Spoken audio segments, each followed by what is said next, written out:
Bonjour à tous, aujourd'hui mercredi c'est donc la catéchèse, nous nous retrouvons avec joie, les enfants devant, les adultes bienvenus derrière et nous allons aujourd'hui dans cette vidéo parler de deux choses très importantes. Dimanche c'est la fête des rameaux, donc qu'est-ce que c'est, premier sujet, et puis c'est aussi l'entrée dans la semaine sainte et on va se demander pourquoi une semaine est sainte, c'est notre deuxième sujet. Donc commençons sans tarder. Oula, un appel téléphonique, pardon.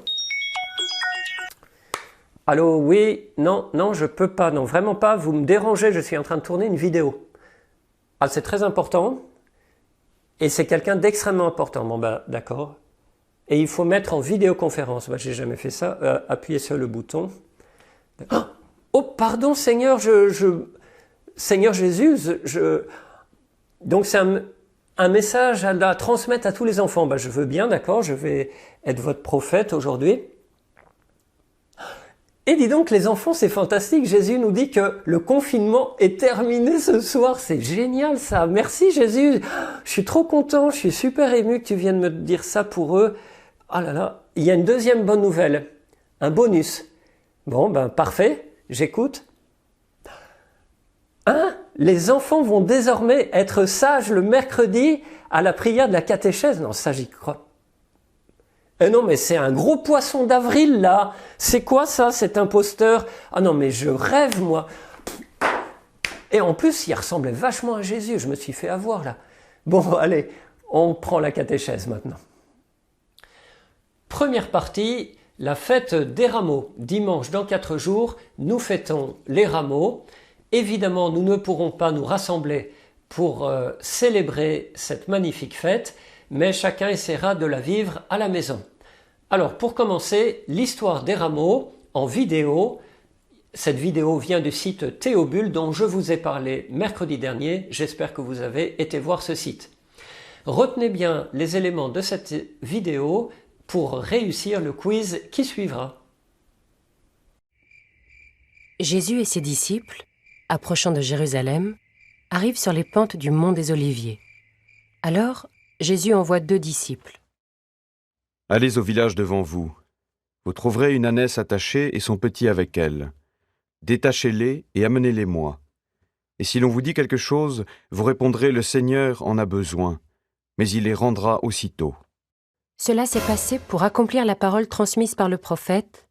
Dites à la fille de Sion, « Voici ton roi qui vient vers toi, humble, monté sur une ânesse et un petit âne. » Les disciples partent et font ce que Jésus leur avait ordonné.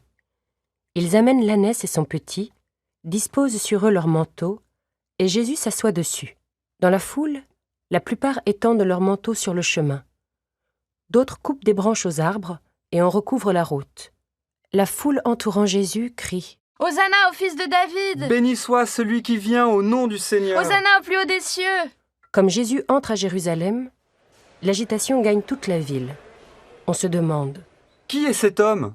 Et la foule répond « C'est le prophète Jésus de Nazareth en Galilée !» Jésus entre dans le temple où les enfants continuent de crier « Hosanna au fils de David !» Les chefs des prêtres et les scribes sont indignés et disent à Jésus « Tu entends ce que les enfants crient ?» Jésus leur répond « Oui, vous n'avez donc jamais lu dans l'Écriture, de la bouche des enfants, des tout-petits, tu as fait monter la louange. » Alors il les quitte et sort de la ville. C'est donc ainsi que Jésus est rentré triomphalement dans Jérusalem, la capitale. Et c'était avec les chants de fête. Hosanna, Hosanna, Hosanna au plus haut des cieux. Avant de faire le quiz, les enfants, je vous suggère de regarder la vidéo une deuxième fois. Je sais que vous aimez en général avoir le temps de bien retenir les différents éléments qui sont racontés. Pour le quiz, nous avons 4 questions.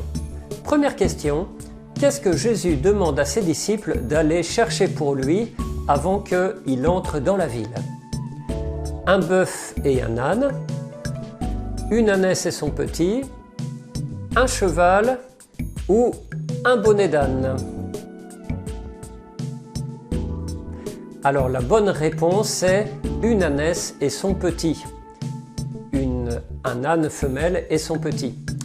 Et oui, ce n'est pas un grand cheval que Jésus a besoin pour montrer sa force et sa puissance. Au contraire, sur une ânesse, il montre son humilité, le fait qu'il est tout simple, qu'il vient simplement avec son cœur sauver les êtres humains. Deuxième question. D'après la prophétie, qui devait entrer à Jérusalem sur une ânesse? Le prophète, le roi d'Israël, Abraham ou le Père Bernard, c'est moi-même? Alors la bonne réponse est le roi d'Israël. Il y a un prophète, il s'appelle Zacharie, c'est un beau nom, non, Zacharie. Eh bien, le prophète Zacharie, avant l'existence de Jésus, avait annoncé que un jour, le roi d'Israël, le Sauveur, viendrait monter sur une ânesse. Et donc Jésus fait exprès de reprendre cet animal pour montrer que c'est lui le roi d'Israël. Troisième question. Comment est-ce que la foule acclame Jésus lorsqu'il entre dans la ville? Alors, tu peux avoir plusieurs bonnes réponses dans les 4 propositions. Elle acclame Jésus avec des drapeaux, avec des palmes qui sont coupées dans les arbres, avec des pétards ou avec des cris. Alors, les bonnes réponses étaient avec des palmes et avec des cris. Et oui, les gens prennent ce qu'ils ont sous la main. À l'époque, on n'a pas beaucoup de moyens, donc on prend ces branches et en les agitant, c'est comme une foule qui est toute joyeuse, par exemple dans un match de foot avec les écharpes, etc. C'est pour faire du mouvement, pour montrer vraiment la joie de tout le monde, parce que Jésus est en train de devenir ce roi qui vient enfin sauver Israël. Et la dernière question, qu'est-ce que les enfants crient dans le temple? Parce que Jésus rentre dans le temple, les enfants entrent avec lui et ils continuent de crier dans le temple tellement ils sont contents. Les adultes, eux, ils se taisent, mais les enfants, ils continuent. Alors, est-ce qu'ils chantent Hosanna au fils de David, Hosanna au Tout-Puissant, Hosanna au prophète Jésus, restez confinés chez vous. Alors, c'est difficile, hein? Choisis au hasard si tu ne sais pas. Eh bien, la bonne réponse c'est Hosanna au fils de David. Mercredi dernier, on avait déjà vu cette expression dans l'Annonciation. L'ange disait qu'il sera le fils de David. On se souvient, ça veut dire que Jésus est reconnu comme ce descendant qui allait régner pour toujours sur le trône du roi David. Et donc même les enfants savent ça et ils sont en train de le chanter dans le temple. Voilà, j'espère que tu as trouvé un certain nombre des bonnes réponses de ce quiz. Il nous a permis de mieux comprendre comment Jésus est rentré dans la ville.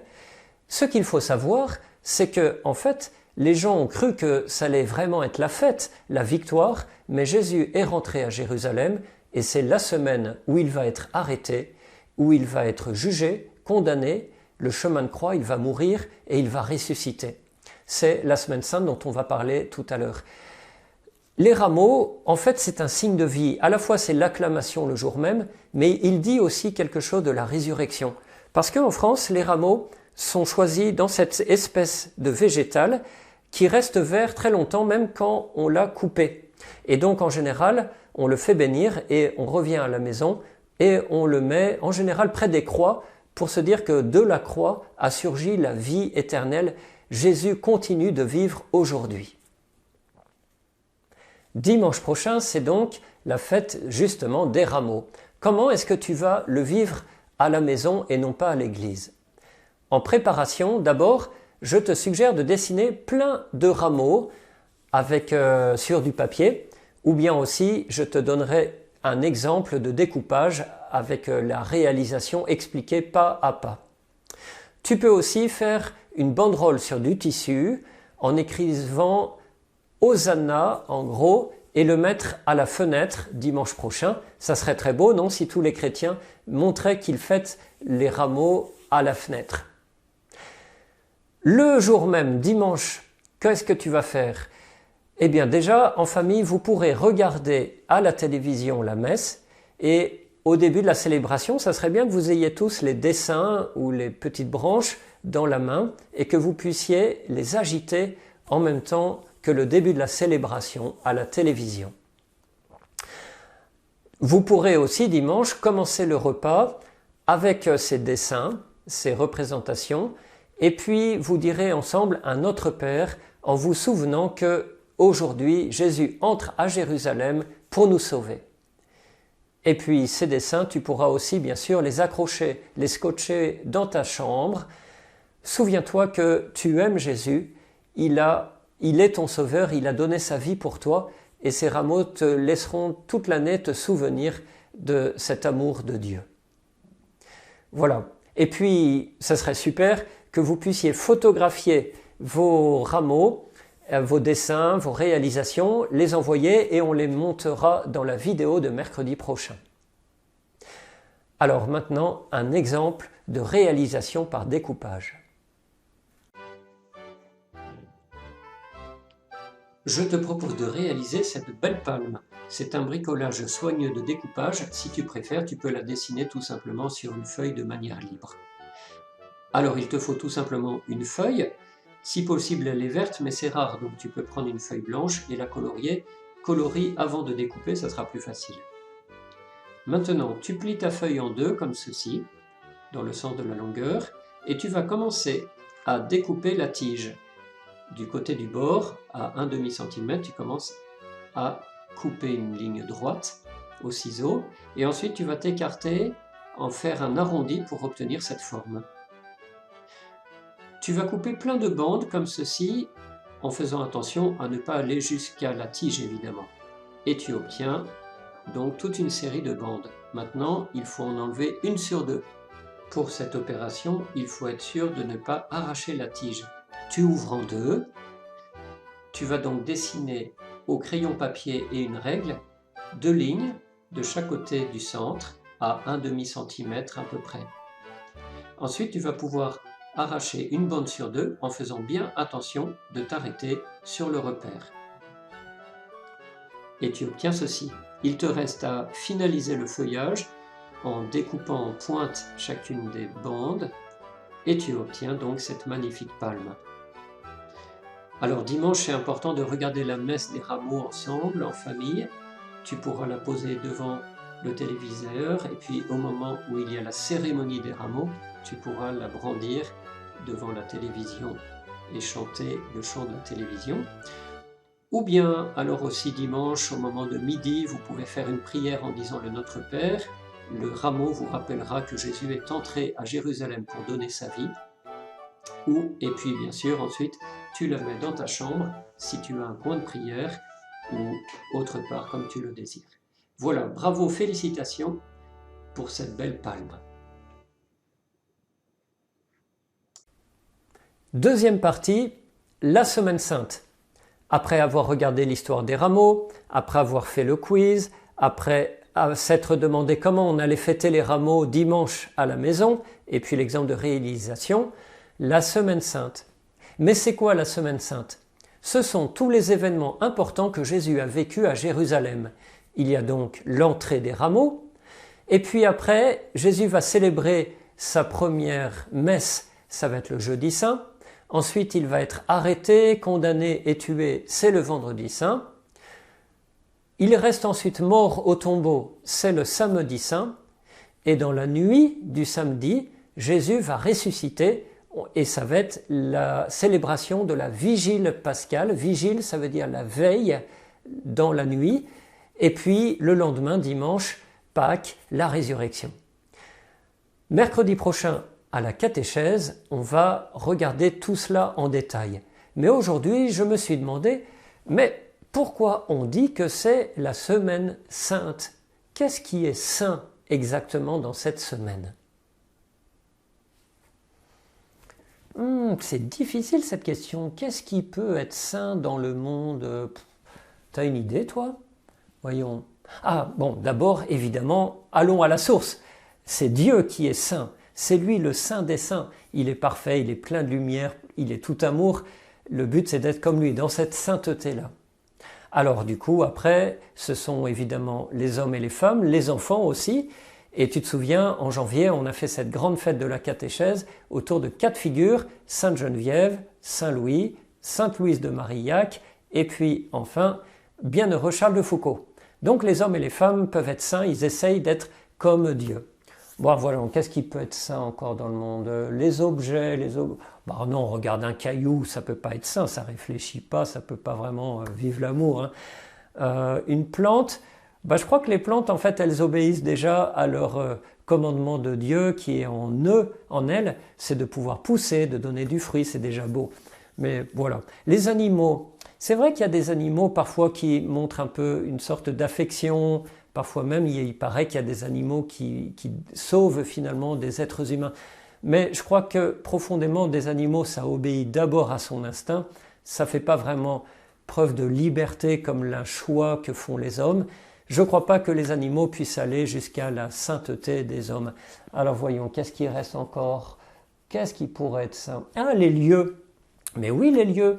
Regarde une église, on dit que c'est un lieu saint parce que Dieu y est présent à travers ce fameux tabernacle. À chaque fois, on te dit dans l'église, la lumière rouge, c'est l'endroit où Jésus est là dans les hosties.